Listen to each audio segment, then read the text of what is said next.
Zoe lifted the pot and leaned forward, wafting the steam toward her face and sniffing loudly before replacing the lid. Needs more time, I think, she said, pacing in front of the stove. She wrapped her arms around her body, her fingers twisting the fabric of her shirt as she walked back and forth. Her eyes stared at nothing in particular as her mind drifted. Freddie plunked down on the couch and flipped on the TV. Aw, no, Freddie. Zoe whined. Keep it off, will ya? I don't want to hear about it anymore. Can't, babe. We have to keep informed, okay? He turned up the volume and leaned forward as the newscasters shuffled their notes and stared at the teleprompters, trying not to show fear. Officials say attempts to fight the worldwide famine are taking place, though no clear results have been seen. A statement from the president urges citizens to ration their food carefully and not to resort to desperate measures. As of right now, leaders from the US, Great Britain, and Canada are discussing how to protect their countries from the bacteria that contaminated the water supplies of 3 countries 3 months ago, leaving most of their population without water and subsequently without food. This report comes days after accounts of cannibalism surfaced from a small town in Iowa. Reports of cannibal. Zoe grabbed the remote off Freddie's leg and shut off the TV, tears wetting her cheeks. Enough, she whispered. How much food do we have left? The same as we did this morning, Zoe. 3 cans of baked beans. That's it. Fuck. We're gonna die. No, we're not. Just calm down. The government's going to get this all sorted out.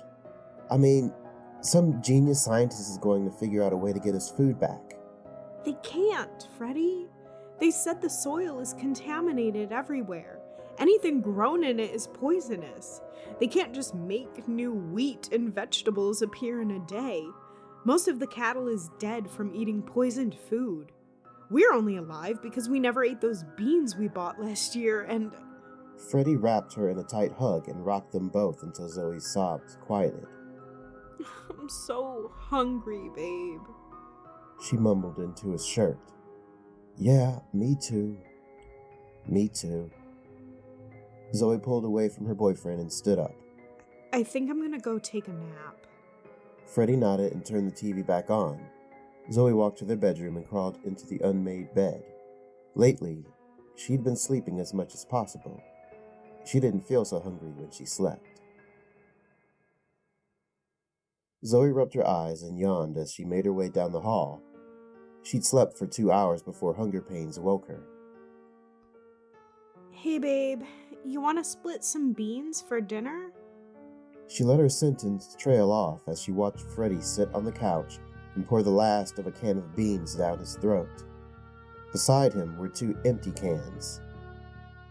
You ate all our food? She screamed as she ran at him and ripped the empty can from his hand. How could you do that? I'm sorry. I was just gonna eat a bit, but then I couldn't stop, Zoe. I'm sorry, You'll what? Run to the store and get some more? There is no more Freddie. There's no more food anywhere. You've killed us. You fucking killed us, you bastard. She was raging. She never thought she could feel so much hate toward the man she'd been in love with for 3 years. The man she wanted to marry someday. But the man before her now, his mouth greasy and smeared with rusty brown goo, disgusted her. She grabbed the lamp from the side table and held it high over her head. Jesus, Zoe! He screamed, pressing himself into the couch and covering his face with his arms. Stop it, baby! We'll figure it out! Please don't! Zoe brought the lamp down hard over his head. She lifted it again and hit him once more. She watched as his head gushed more and more blood with each blow. When her arms got tired, she let the lamp fall to the floor as she slumped onto the couch. When her breathing slowed down and her arms stopped aching, she looked over at Freddie's bloody body. She sighed and pulled herself up from the cushions. She hunched down, grabbed both of his feet, and yanked him off the couch, and onto the floor. Walking backwards, she began dragging him across the living room and toward the kitchen, grunting as she went. Zoe stopped pacing and removed the pot, which was sputtering loudly, from the stove and placed it next to her bowl and spoon. Her stomach rumbled as she dipped a ladle into the steam.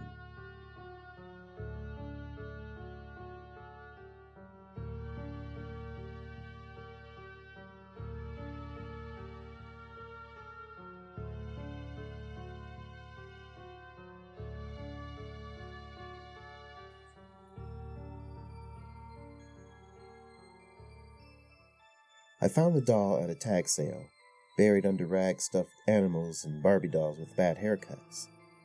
She was tall, about 18 inches, and had curly black hair that turned bluish in the sun. Her eyes were green and had lids that opened and closed when you tilted her. She reminded me of the dolls my grandma used to collect. When I was a kid, I'd spend my weekends at her house. I'd always beg her to let me play with those dolls, but she'd tell me they were just for show. Now here I was, 25 years old, and buying a porcelain doll at a yard sale so I could finally play with it. Odd, I know, but I felt like the doll was meant for me. Hell, she even looked like me, if you took away the Victorian-style dress she was wearing and replaced it with blue jeans and an old t-shirt. I took her home and cleaned up the dirt marks on her face and arms. I stared at her for a long time, unsure of what to do. I can play with her, I thought. No one's here to tell me I can't. But what the heck do I do? I wasn't 8 anymore. Playing with dolls no longer came easy to me. Why didn't I just stick her on the shelf and call it a day? Damned if I know. I wish I had, though. I really wish I had. Instead, I began to tilt her side to side, the way children do when they're pretending to make a toy walk. I moved her over to a figurine of an elephant I had on my side table. I stopped her in front of it, and without even thinking, I made her kick the elephant over. Luckily, my living room is carpeted, so the elephant only chipped an ear. Stunned, I set her on the couch. I held the elephant in my hands, cradling it as if to apologize. I had no idea why I'd done that. I set the elephant back on the table and carried the doll to my room. I set her on the rocking chair next to my bed, then left to make dinner, pushing thoughts of her out of my mind. When I returned to my room that night for bed, I only gave her a quick glance before crawling under the covers. There she sat, peacefully on the chair, her eyes closed. I sat back up. Eyes closed? I tried to remember if they'd been closed when I sat her down. The lids could have easily shut as I carried her, I reasoned. Chances are I just hadn't noticed. I settled back down into bed and shut off my bedside lamp. It was late. I was tired, and worrying about a doll was not going to help me tackle work in the morning. I dozed off without a problem. I've always been one of those people blessed with the ability to fall asleep the second my head hits a pillow. I woke suddenly, hours later, and groggily looked at the clock. It was 2 a.m. 4 more hours and my alarm would go off. Just as I rolled over onto my side to fall back asleep, I realized I had to pee. Bad. I turned on the light, stood up, and groaned as my eyes tried to adjust. When they did, I found myself staring into the green eyes of the doll I had bought earlier. No, I thought, squeezing my eyes shut and opening them once more, only to meet those glassy green eyes again. Her eyes were closed. I know that. I walked over to the chair and picked the doll up. I tilted her forward and her eyelids closed. I tilted her back and they opened. I repeated my steps, trying to think of how her eyes could have opened without me tilting her. The windows in my bedroom were closed, so no breeze could have come in and rocked the chair. There was no explanation for how her eyes opened. I set her down on the chair and tilted her so her eyes closed once more. I didn't want to look at them. I wrapped my arms tight around my chest and walked to the bathroom. When I returned, I couldn't help but look at her. Her eyes were closed, just as I had left them. I smiled. Maybe I'd opened them before bed and was too tired to remember. I assured myself that was probably what had happened. I I climbed back into bed and reached over to turn off the light. Once more, my eyes found their way to her face. I watched in horror as one eye winked open, then shut again. I shook my head. I was seeing things. I had to be seeing things. I shut off the light and huddled under the covers. I closed my eyes but couldn't fall asleep. I kept feeling like someone was watching me. I tried to ignore the feeling. I was an adult, for God's sake. I wasn't going to let some doll creep me out. I curled up into a ball and wrapped the covers tight around my chin. After a few minutes, my body and mind began to relax, and I could feel sleep finally coming on. And then, I heard the noise. It was a soft, creaking noise, the sound of my rocking chair, rocking back and forth, back and forth. I slowly rolled over to face the chair, afraid to turn on the light. The moonlight shining through my window gave me enough light to see by. The doll was still seated, staring right at me as the chair rocked. At first, I thought the chair was rocking by itself, but as my eyes adjusted, I saw a pale figure crouched next to it, pushing on its back. I held my breath, as if that would stop the thing from noticing me. The thing stood, and I saw it was a little girl of about 6 or 7. She was wearing an old-fashioned white nightgown, and her black hair was tied in pigtails. Her skin was pale white, and under her big eyes were dark circles. I could just barely see through her. It was enough to tell me she was not a living girl. The girl stared at me and tilted her head, like she was asking me to play with her. I pushed myself as far down into the mattress as I could. I tried to look away from her, but I couldn't. I watched as she picked up the doll and held it to her chest. How could she pick it up, I thought. She shouldn't be able to do that. But she could. Did that mean she could touch me also? I shuddered at the thought. She was a little girl, yes, but she was also dead. Something about her felt wrong. Something felt bad. She took 2 steps toward me, thrusting the doll forward. I watched as the doll's eyes began blinking madly and its mouth cracked open. Shrieks of laughter came from its broken mouth. I screamed. The little girl opened her mouth wide in a smile, baring teeth that were pointed and bloody. She threw the doll at me and laughed. It was the same laugh that had come from the doll. As I watched the doll fly toward me, my mind scrambled to come up with a plan. The girl had come into my house with the doll. That much was clear. Maybe if I destroyed the doll, she'd leave me alone. I caught the doll, which now had the same sharp teeth as the girl, and held it as far away from my body as I could. I heard her laugh as the doll began to snap at my arm. I knew I had to get to the living room and start a fire in the fireplace. Though I knew very little about getting rid of evil spirits, I seemed to remember fire being the best way. Wishing I hadn't stopped going to church years ago, I began to recite what I remembered of Our Father under my breath as I carefully shifted the doll to my left hand. I slowly opened my nightstand's drawer and pulled out the Bible I kept there but admittedly never read. Before she could tell what I was planning, I chucked the book at her and leapt from the bed. She made a terrible noise, a cross between a growl and a scream, but I forced myself not to look behind me. I yanked the door open and slammed it shut behind me. I knew the door wouldn't stop her, but it made me feel a bit safer to have it closed. I sprinted down the hall and into the living room. The doll was twisting violently in my hands as if it knew what I was planning. Maybe it did. I shuddered at the thought and kneeled before the fireplace. I pinned the doll under my left knee, with her biting mouth pressed into the carpet.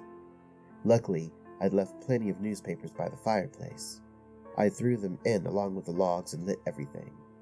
I could hear shrill laughter in the hallway just outside my bedroom door. If the Bible had done anything to the girl, she was clearly over it by now. I had to work fast. The fire wasn't as strong as I wanted it to be, but I could hear the girl's laughter getting louder, and the doll was pushing my knee up with a force it shouldn't have possessed. I sucked in a deep breath and pulled my knee backward off the doll. As my knee lifted, I shot my hands forward and pressed her to the floor so she wouldn't move. I lifted her and flung her against the back of the fireplace. Her face, arms, and legs shattered, and her cloth body fell into the fire. As she hit the flames, an awful cry filled the house. I crouched in a ball and covered my ears as best I could, but the screams filled my head. They were coming from everywhere. The doll, the hallway, every room in my house. I couldn't escape it. Suddenly, a flash of white shot across the room from behind me and stopped in front of the fireplace. The girl was more translucent now, and her face was twisted in pain. She tried to lift the doll from the fireplace, but her hands went straight through what was left of its body. I watched as the girl began to turn black, as if she too was in the fire. She yelled and turned toward me, anger in her dead eyes. She moved closer to me, but her steps were slow and heavy, as if each movement took all of her energy. I don't know why I didn't run, but my body wouldn't uncurl itself, and my eyes wouldn't look away from her as she came closer and closer, more of her turning black with each labored step. When she was a couple feet away, my body woke up. I sprung to my feet and stumbled backward. She was moving much slower than I was, but I didn't dare turn away from her. As I backed up, my foot caught on the edge of the couch. I fell to the floor, and the girl leapt into the air, mouth open wide in a scream. I echoed her scream, certain I would feel those sharp teeth sink into my skin in seconds. But as she flew toward me, her body began to dissolve into black smoke until there was nothing left. I was alone. I sat there, I don't know how long, waiting for her to return. Finally, I crawled to the fireplace and looked into the ashes. The fire had burned out, and only the shattered pieces of porcelain remained of the doll. I reached down into the ash and lifted out every piece of the doll I could find. I didn't care if the ashes were still hot. If they were, I didn't feel it. I wrapped them in newspaper and went into my backyard. I grabbed a shovel and dug a hole in the far edge of my lawn and buried the pieces. It's been an hour since I buried the doll. I haven't seen the girl, but I'm not sure she's really gone. I feel like I'm being watched, like I did last night. I don't know what to do. I'm afraid if I go to work, she'll be waiting for me when I get back, but I don't want to stay here either. I keep thinking I hear her laughing, but that's just in my head, right? Right?